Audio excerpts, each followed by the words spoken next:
Kalau proses penyidikan itu mengikuti alur fakta, maka segala hal yang berkenaan dengan fakta diperiksa. Mau pro penyidik atau pro tersangka harus diperiksa. Sehingga apa? Kesimpulan yang diperoleh oleh penyidik akan paripurna. Tetapi kalau intensi penyidikan mengarah kepada, oh ini pokoknya harus tersangka, pokoknya harus P21, maka segala hal, fakta-fakta yang bisa menghalangi proses P21 akan dikesampingkan oleh penyidik.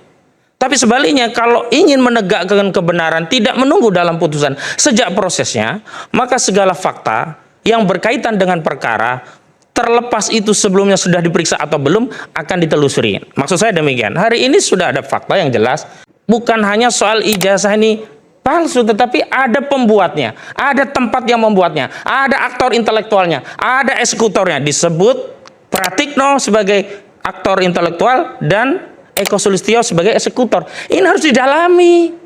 Kok bisa P21 tapi hanya menggunakan bukti-bukti yang hanya menguatkan untuk melakukan status tersangka.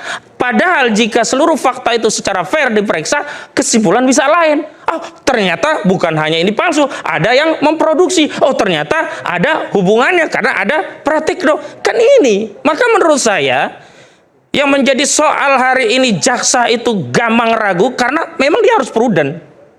Dan memang yang membuat dia prudent bukannya soal tadi yang restoratif justice tadi, yang sebenarnya ya secara implisit Saudara Joko Widodo ini menghentikan kasus ini dengan memberikan perdamaian kepada beberapa tersangka. Karena memang perspektif yang berbeda adalah bahwa rekan sejawat saya Bung Rifai Kusumanegara melihat ada objek dan subjek yang berbeda-beda sehingga tidak serta-merta ketika sebagian itu di restoratif, yang lainnya selesai. Sementara kami meyakini meskipun ada objek, subjek, dan lokus tempus berbeda, tetapi tetap dalam satu rangkaian LP yang jelas saat itu 5 orang itu satu kesatuan laporan.